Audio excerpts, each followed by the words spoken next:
ঢাকা বিশ্ববিদ্যালয়ের বঙ্গমাতা শেখ ফজিলাতুন্নেসা মুজিব হল সংসদে মব সৃষ্টি করে নেতাকর্মীদের মনোনয়নপত্র সংগ্রহে বাধা দেওয়া হয়েছে বলে অভিযোগ করেছে জাতীয়তাবাদী ছাত্রদল। মধুর ক্যান্টিনের সংবাদ সম্মেলনে ছাত্রদল ঢাকা বিশ্ববিদ্যালয় শাখার সাধারণ সম্পাদক নাহিদুজ্জামান শিপন নারী শিক্ষার্থীকে হেনস্থার অভিযোগ করেন।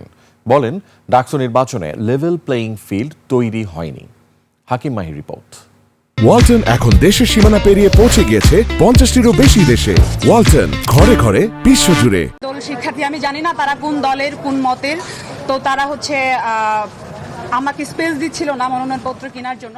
এভাবেই ডাকসু নির্বাচনে মনোনয়ন সংগ্রহে বাধা দেওয়ার অভিযোগ করেন ছাত্রদল নেত্রী নিশি আক্তার সহ কয়েক শিক্ষার্থী।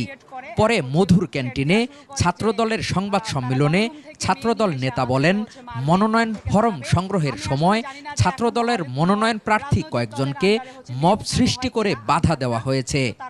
বাংলাদেশ জাতীয়তাবাদী ছাত্রদলের নেতাকর্মীরা মনোনয়ন ফর্ম সংগ্রহ করতে গেল, প্রথম দিনেই তাদেরকে বাধা প্রদান করা হলো। একটি গুপ্ত সংগঠন ছাত্রদলের জনপ্রিয়তায় ঈর্ষান্বিত হয়ে ডাকসু নির্বাচন বানচালের ষড়যন্ত্র করছে বলেও অভিযোগ তাদের।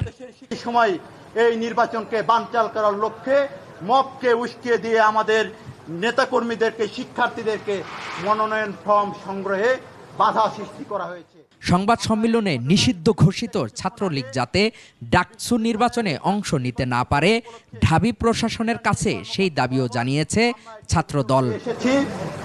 এই ডাকসু নির্বাচনকে কোনোভাবেই যেন কেউ বাধাগ্রস্ত না করতে পারে। নারী শিক্ষার্থীদের হেনস্থা ও মনোনয়ন প্রার্থীদের বাধা দেওয়ার ঘটনায় ডাকসু নির্বাচনের প্রধান রিটার্নিং কর্মকর্তার কাছে লিখিত অভিযোগ দিয়েছে ঢাকা বিশ্ববিদ্যালয়ের ছাত্রদল।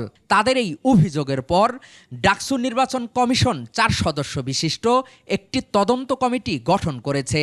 তদন্ত কমিটিকে 19 আগস্ট দুপুর 12টার মধ্যে তদন্ত প্রতিবেদন জমা দিতে বলা হয়েছে। এদিকে ডাকসু নির্বাচনে সবার অংশগ্রহণ নিশ্চিতে মনোনয়ন সংগ্রহ ও জমার সময় একদিন করে বাড়ানো হয়েছে। হাকিম মাহি, 21 টেলিভিশন, ঢাকা।